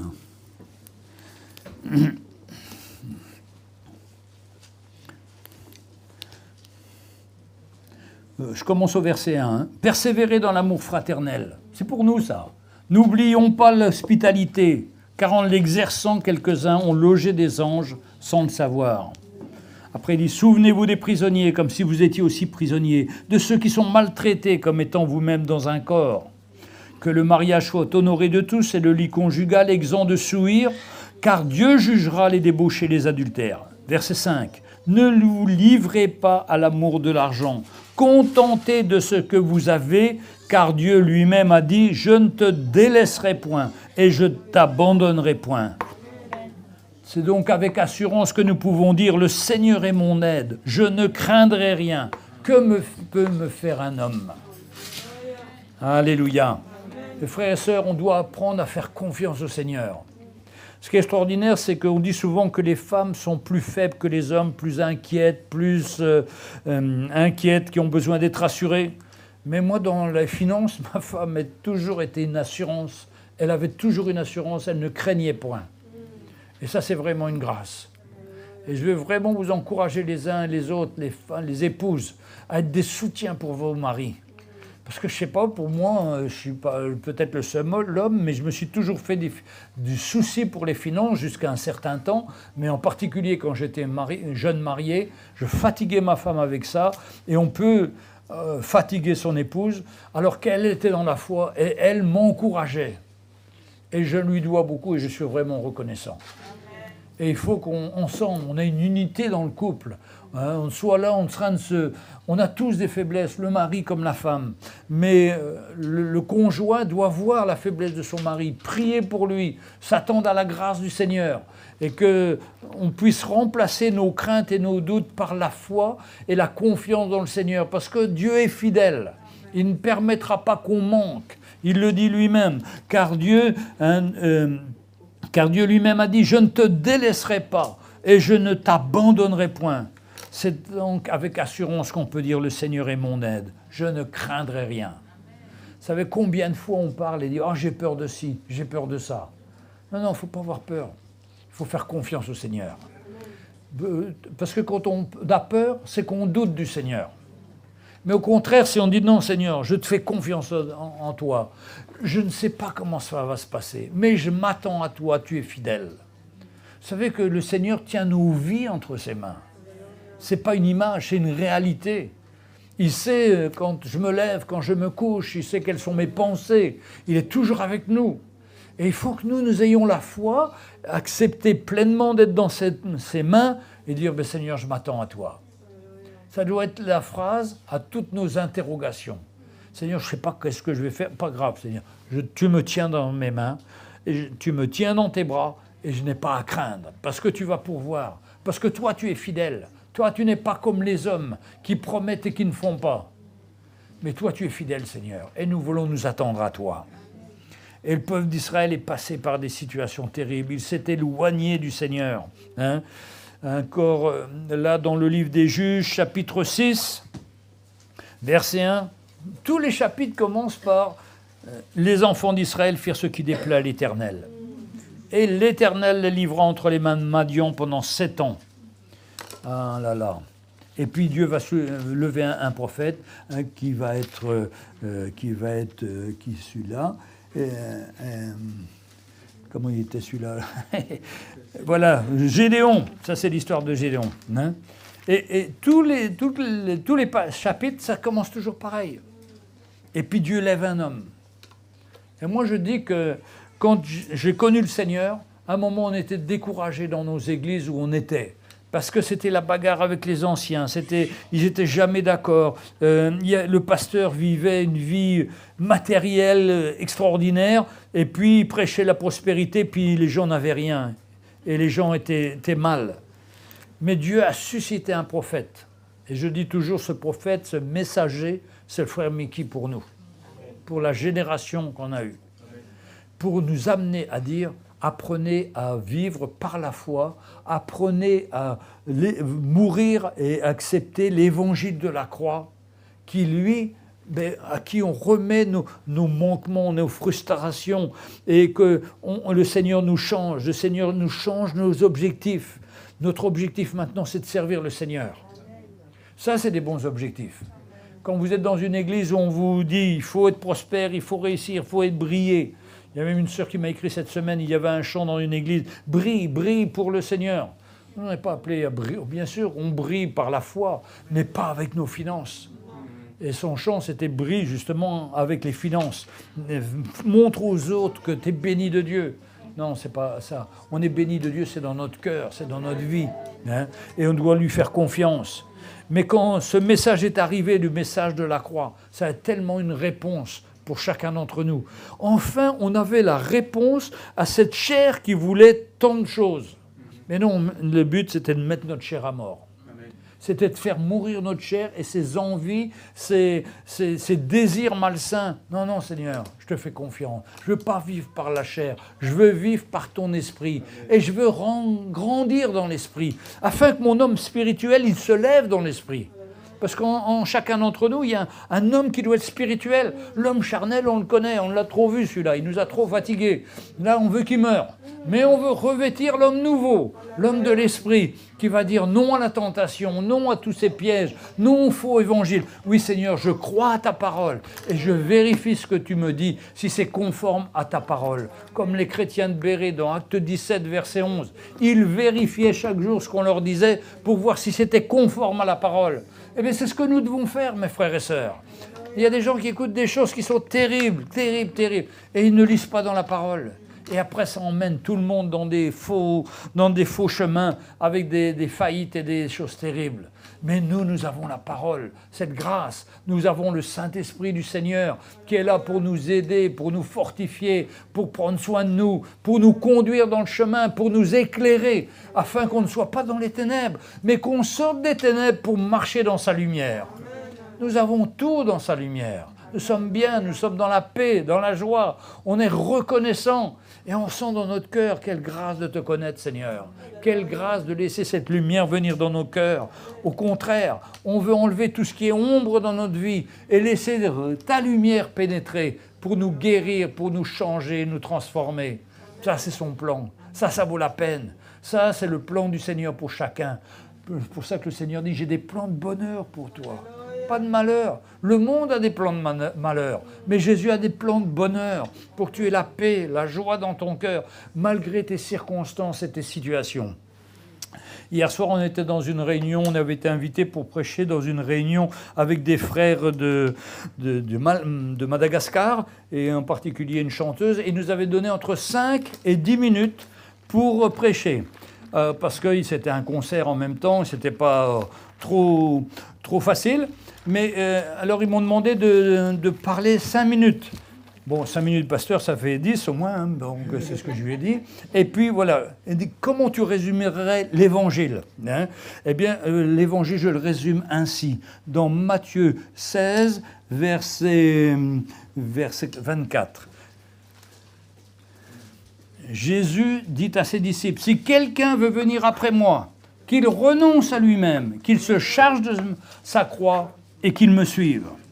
Voilà l'évangile, les frères et sœurs. Voilà le plan pour ma vie. Voilà ce que nous devons faire. Première chose, si quelqu'un veut venir après moi, est-ce que vous avez vraiment envie de suivre le Seigneur? Ça, c'est la première question. Parce que le Seigneur, lui, il ne force personne. On y va et on se décide. C'est à nous de nous décider. Il veut notre cœur, il veut notre adhésion totale de notre cœur. Il ne veut pas qu'on le suive parce que mes parents le suivent. Non, non, je veux le suivre parce que je l'aime, parce que je sais qu'il a un plan pour moi. Je sais qu'il m'aime. Alors je veux suivre le Seigneur. Première chose, je renonce à moi-même. Je renonce à mes plans, je renonce à mes désirs, je renonce à tous mes rêves que je peux avoir, à tout ce qui vient de la chair. Et là, il y en a un paquet, frères et sœurs. Enfin, moi, j'en ai eu un paquet, vraiment, des paquets. Hein. Et puis, là, je renonce à moi-même, à mon plan, à ma volonté, à ma chair. Je me charge de ma croix. C'est-à-dire, j'accepte les situations dans lesquelles je suis aujourd'hui. Bon, ne croyez pas, on a tous des fardeaux, on a tous des croix dans nos vies. On a des enfants, on a un enfant qui n'est pas encore au Seigneur, et c'est un poids, c'est une situation, on prie pour lui. On a d'autres situations dans la famille, on prie pour eux. C'est une croix. On ne va pas dire, ah ben non, quand il sera au Seigneur, je te servirai, Seigneur. Non, non, non. Le Seigneur dit, prends ta croix, sers-moi, dans la condition que tu es aujourd'hui. Amen.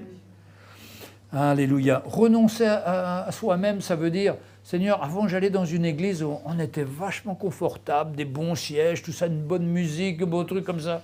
Mais ça fait partie de renoncer, tout ça. On ne va pas à l'église pour des bons sièges. D'ailleurs, nos sièges ne sont pas si mauvais que ça, parce que hier, on était dans un temple protestant avec des chaises en bois. Au bout de 2 heures, ça chauffait partout. Alors, je ne dis pas qu'il faut mettre des planches dures, mais il faut accepter le plan du Seigneur. Hein. Alors, qu'il se charge de sa croix. Ah, bon, certains ont une belle-mère, certains un beau-père, certains ont des croix, des situations, un fils difficile. On a eu ça aussi. Et puis, avec sa croix, on suit Jésus, on regarde à lui, on lui demande d'œuvrer dans notre vie. Et ça, c'est l'Évangile. Si on est comme ça, on est dans une bonne position et on va rester fidèle au Seigneur. Parce que dans cette position, c'est le moyen où le Seigneur est en train de nous changer. À un moment, il dit aux Corinthiens, mais vous aviez commencé bien, mais vous êtes retournés à vos anciennes désirs. Hein. Pourquoi ? Parce qu'au lieu de vous décharger, de vous libérer de votre chair, ben au contraire, vous accumulez des choses dessus. Vous vivez selon votre chair. Et si vous vivez selon la chair, vous mourrez, dit la parole de Dieu. Mais vous devez vous libérer de ces choses de la chair et marcher libre, marcher devant le Seigneur, faire confiance au Seigneur pour ce qui est devant vous. Parce qu'autrement, on va tomber comme le peuple d'Israël. On va trouver que la voisine est jolie, qu'elle a une belle voiture, qu'elle a ci, on va avoir laissé aller nos rêves, et puis on va tomber comme David est tombé, le roi David. Hein. Maintenant, à nous de nous tenir pour le Seigneur. À nous de ne pas laisser ces pensées errer. Parce que l'ennemi, le péché, ça commence par une pensée. Sûrement que les Juifs ils se sont dit, on va les garder, on va leur demander un petit impôt. C'était sûrement un gars très intéressé par l'argent qui a dit ça. Et tout le monde a dit, oui, c'est bien, c'est bien, c'est bien. On va s'enrichir. Et puis c'est comme ça que c'est rentré, c'est rentré. Il y en a un qui a commencé à faire une tribu, après les autres tribus ont fait pareil. Et après on ne peut pas arrêter le mouvement. Et ça, c'est qu'une petite chose, l'argent. Mais ce qui est devenu après, c'est que les enfants se sont mariés avec les enfants des étrangers. Et ces femmes étrangères ou ces hommes étrangers qu'ils avaient épousés les ont emmenés vers leur faux Dieu, vers les Baals. C'est terrible. Et ça, en une génération, on peut perdre tout le monde. C'est pour ça qu'on doit veiller et se tenir pour le Seigneur. On doit s'attendre à lui, attendre qu'il fasse cette œuvre dans notre cœur. Dire, Seigneur, change-moi, j'ai besoin d'être changé, d'être transformé par ta grâce. Je ne veux pas être pareil, mais je veux te servir de plus en plus et te servir dans l'esprit. M'attendre à toi, te faire confiance. Et le Seigneur, dans sa grâce, manifeste et nous aide et nous transforme.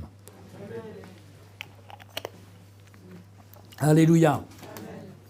Bon, j'espère que j'ai fait un cercle, un tour assez précis de ce que je voulais vous exprimer. Ressentez mon cœur, il n'y a pas de condamnation pour personne. Moi, je veux que personne ne soit condamné, mais que chacun voit le danger qu'on est devant nous. Et pour ça que si on est disciple du Seigneur, il faut qu'on se garde comme disciple du Seigneur. On ne peut pas se mélanger avec le monde, même avec le monde chrétien. Parce qu'il y a le monde chrétien aussi. Il y a des chrétiens qui sont totalement dans le monde. Non, on veut se protéger, se garder, servir le Seigneur, honorer le Seigneur. Alors bien sûr, c'est le petit chemin. C'est moins facile.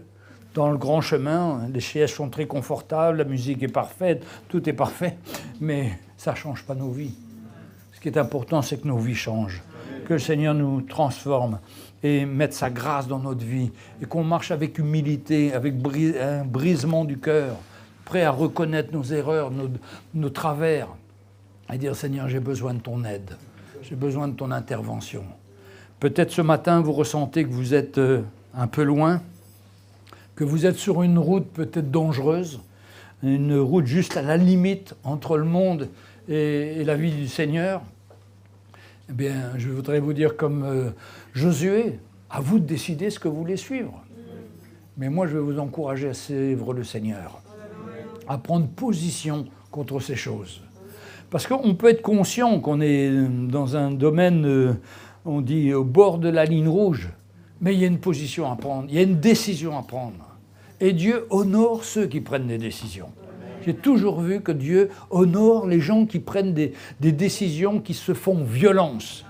Parce que de se laisser aller, c'est la technique de l'ennemi. Non, c'est pas grave, non, tu peux continuer, et puis tu te fais avaler. Mais dans le Seigneur, on doit se tenir, on doit se lever, on doit dire non, Seigneur, j'en ai marre d'être esclave de ma chair.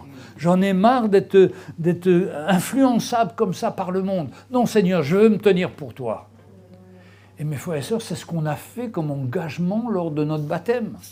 Dans notre baptême, on a dit on veut mettre le Seigneur en premier. On veut le servir comme notre Seigneur et comme notre Sauveur. Alors, n'oublions pas nos engagements. Ne faisons pas comme le peuple d'Israël qui disait oui, oui, Seigneur, on va te suivre, puis qui ne le suivait pas. Mais on doit se tenir pour le Seigneur. Donc, ce sont les violents qui s'emportent du royaume de Dieu. Et on vous demande d'être violent dans votre vie. Alléluia. On va se lever et on va prier le Seigneur.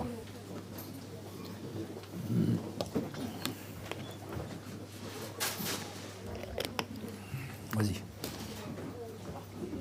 Merci. Alléluia. Alléluia. On va prier le Seigneur, on va s'attendre à lui. Fermons nos yeux et retrouvons-nous devant le Seigneur. Seigneur, merci pour ta présence, pour ton Saint-Esprit. Seigneur, ce n'est pas un homme qui nous convainc, mais c'est toi, Seigneur, c'est ton Saint-Esprit qui parle à nos cœurs ce matin. Nous ne voulons pas résister, nous ne voulons pas ne pas écouter, mais nous voulons ouvrir notre cœur. Et Seigneur, tu nous montres où nous en sommes.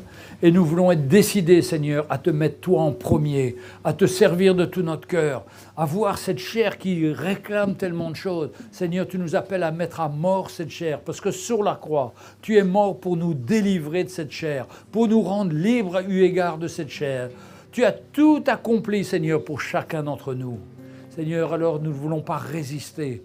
Ce matin, Seigneur, si nous avons été dans la chair durant cette semaine, nous avons vu des choses que nous avons dites, que nous avons faites, qui ne sont pas à ta gloire. Nous voulons nous humilier. Nous voulons te demander pardon, Seigneur. Pardon d'avoir laissé ma chair aller. Au lieu, Seigneur, de crier à toi pour que tu m'en libères et que je puisse avoir la victoire. Seigneur, dans le nom de Jésus, tu nous touches ce matin, tu parles à nos cœurs, tu nous fortifies. Seigneur, cette semaine, nous voulons la passer sous ton regard, marcher dans ton plan, dans ton chemin. Aide-nous, garde-nous, Seigneur. Tu as dit que nous ne manquerions de rien, Seigneur, parce que tu es fidèle, tu prends soin de chacun, que les choses matérielles ne prennent pas le dessus, que les choses de l'argent ne prennent pas le dessus. C'est toi que nous voulons suivre. Merci, Seigneur, de nous rendre libres ce matin, dans le nom de Jésus. Je te prie, Seigneur, pour chacun de mes frères et sœurs qui passent par ces tentations, par ces luttes, parce qu'on passe tous par ces luttes, et qui puissent reconnaître que toi, Seigneur, c'est toi qui veux nous délivrer et nous rendre libres. Merci d'intervenir, Seigneur, dans le nom de Jésus. Amen. Alléluia. Frères et sœurs, si vous ressentez que vous avez ces combats et que vous savez que vous n'arrivez pas à avoir la victoire, criez au Seigneur. Il est là pour vous libérer. Il est là pour vous rendre libre. Il a tout accompli sur la croix pour qu'on soit libérés. Alors faisons-lui confiance et crions à lui et attendons-nous à lui. Amen. Alléluia. Seigneur vous bénisse.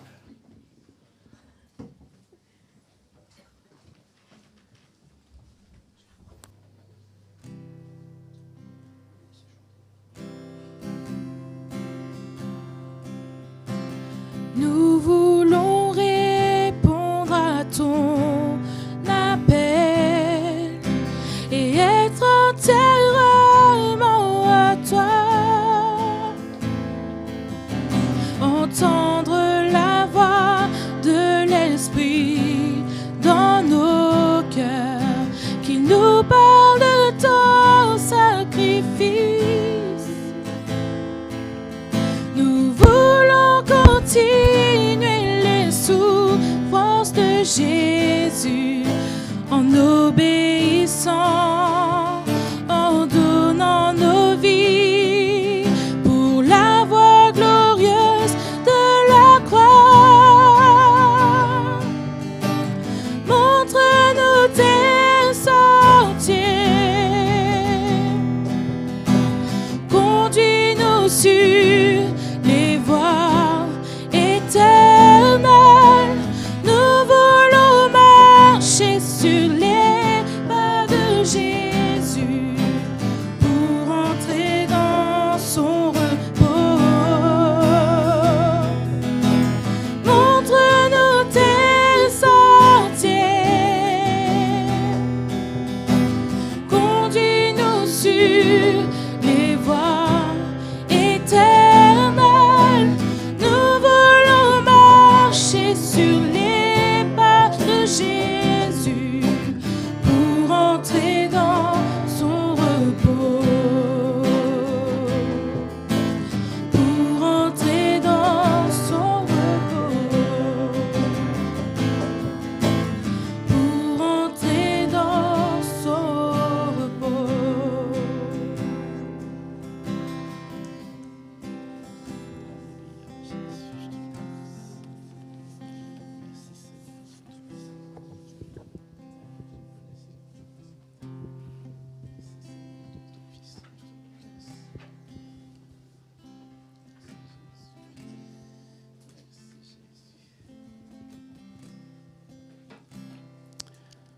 Quelle grâce d'entendre la parole de Dieu, n'est-ce pas, mes frères et sœurs? Cette parole qui nous parle dans la vérité, vous pouvez vous asseoir, qui nous parle dans la vérité, qui ne nous caresse pas dans le sens du poil, mais qui nous parle dans la vérité, parce qu'on a besoin d'entendre la vérité, mes frères et sœurs. Cette vérité qui nous rend libres, comme dit la sœur. Et on a besoin d'entendre. Vous savez, quand vous aimez vos enfants, il faut leur parler dans la vérité. Si vous voulez qu'on élève des enfants, on ne les élève pas pour nous. N'est-ce pas? Et si on ne leur parle pas dans la vérité, ils seront malheureux après. Mais il faut être vrai. Et nous aussi, en tant que chrétiens, enfants de Dieu, on a besoin d'entendre la vérité de la parole de Dieu. Pas une parole qui a été manipulée par quelqu'un, mais la vraie parole de Dieu telle qu'elle est, pour nous retirer de la boue du péché, pour nous montrer notre vie, nos attitudes, nos cœurs, là où nous sommes. Comme ce peuple, comme on a entendu, qui dès qu'on leur montrait leur cœur, ils étaient prêts à se repentir, à venir, à s'humilier, mais après ils repartaient dans ce qu'ils avaient vomi. Et nous, mes frères et sœurs, on a exactement quelquefois la même attitude, il faut le reconnaître. On s'humilie, mais la tentation du monde est trop grande. Ne soyons pas comme ça, mes frères et sœurs. Prenons, comme on a entendu, une décision claire et nette. Et mettons-nous là où il faut pour être en sécurité, pour être secourus par le Seigneur. Mais notre vie chrétienne ne doit pas être en dents de scie. Un jour, c'est ok, demain on est dans le creux de la vague parce que on n'est pas résolu. Mes frères et sœurs, on a besoin d'être résolus. Alléluia. On veut ce matin partager le repas du Seigneur. Mais on voudrait se poser la question de savoir, depuis le dernier repas du Seigneur, qu'est-ce qui, entre-temps, jusqu'à maintenant, qu'est-ce qui s'est passé? Parce qu'on prend le repas du Seigneur, on prend la résolution pour dire « je veux te servir », on renouvelle notre engagement. C'est la signification du repas du Seigneur, n'est-ce pas? On vient renouveler notre engagement. On veut suivre Jésus-Christ, on veut le servir. Mais depuis le dernier repas du Seigneur jusqu'à aujourd'hui, qu'est-ce qui s'est passé? Est-ce qu'on s'est tenu? Est-ce qu'on a fait confiance au Seigneur? Est-ce qu'on a laissé le Seigneur faire son œuvre dans nos cœurs ou bien on a replongé dans ce qu'on avait vomi? Mes frères et sœurs, ce matin, on veut prendre le repas du Seigneur, on veut s'examiner, on veut regarder au plus profond de nous, on veut voir dans nos cœurs où est-ce que nous en sommes dans notre marche chrétienne, dans notre engagement, dans ce qu'on a dit au Seigneur devant tout le monde. On a confessé pour dire « Seigneur, je veux te servir, je veux te suivre ». Où est-ce que nous en sommes? Ce n'est pas une condamnation, mes frères et sœurs. Mais chacun a besoin de rentrer au plus profond de lui-même pour voir où est-ce que j'en suis. Est-ce que je suis sérieux? Est-ce que je suis sérieuse dans ma marche chrétienne? Comme on a entendu, Jean lui a dit, ce n'est pas un jeu, mes frères et sœurs. Il est question de notre vie. Le monde ne nous fera pas cadeau. Si on joue avec le monde, on va payer les conséquences. Alléluia. Toutes ces paroles, c'est pour que on puisse mettre notre vie en ordre, mes frères et sœurs. Les frères et sœurs derrière vont nous partager le repas du Seigneur ce matin. Ils vont nous distribuer, donner la coupe et puis la coupe, le pain et la coupe. Mais on veut, avant de prendre le repas du Seigneur, on veut voir si on marche, si on est en règle avec le Seigneur. Ne prenons pas le repas du Seigneur si on vit dans le péché, mes frères et sœurs.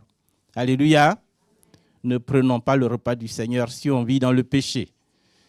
Si notre vie n'est pas en règle, si on a des choses dans notre cœur qui ne sont pas réglées, vaut mieux s'abstenir et régler ce qu'il faut.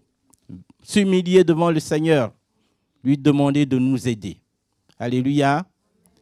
Donc, je pense qu'on peut se lever.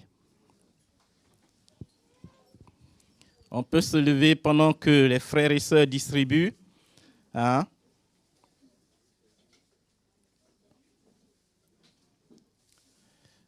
Je lis juste pour vous dans Luc 22, pendant qu'ils distribuent.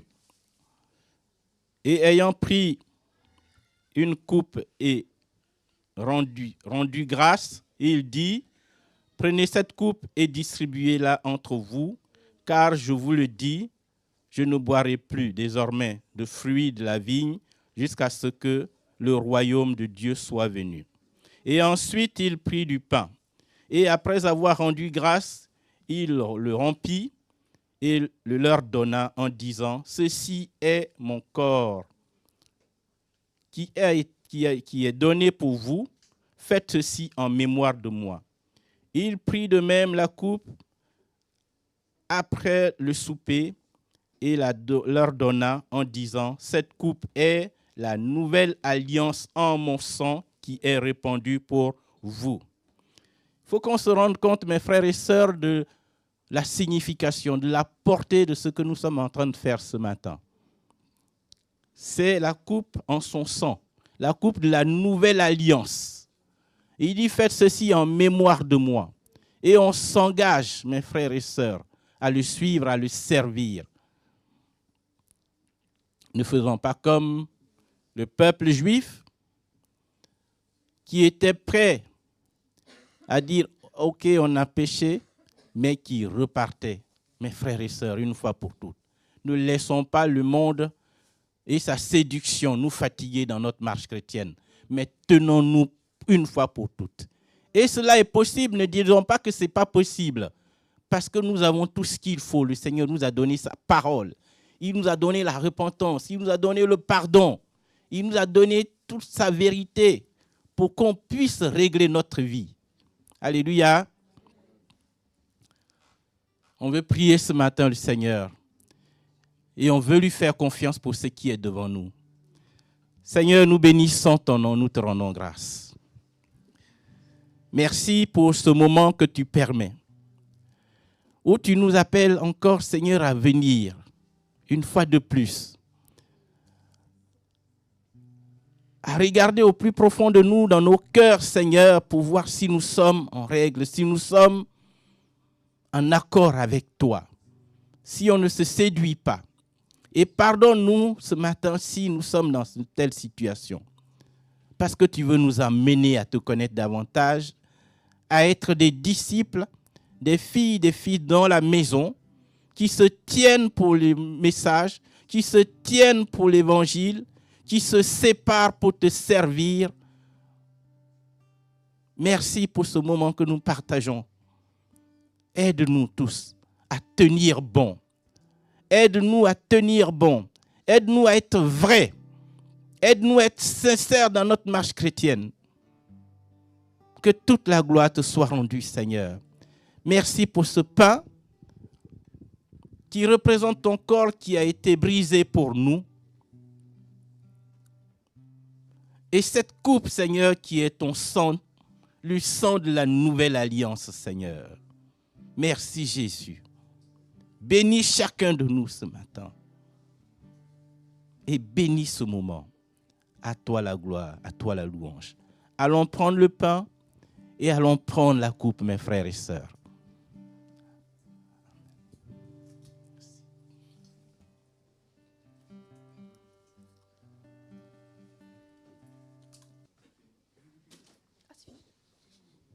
Merci, et puis que le Seigneur vous bénisse, chacun d'entre vous. Passez une bonne semaine dans le Seigneur.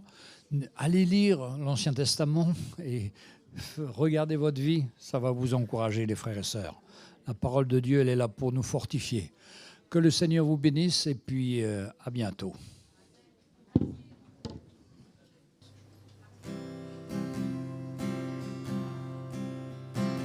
Nous voulons répondre à ton appel et être entièrement à toi. Entendre la voix de l'Esprit dans nos cœurs qui nous parle de ton sacrifice. Nous voulons continuer les souffrances de Jésus en obéissant, en donnant nos vies pour la voie glorieuse de la croix. Montre-nous tes sentiers, conduis-nous sur les voies éternelles.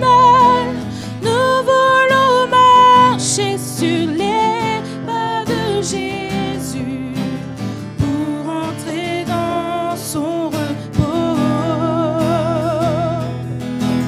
Montre-nous tes sentiers, conduis-nous sur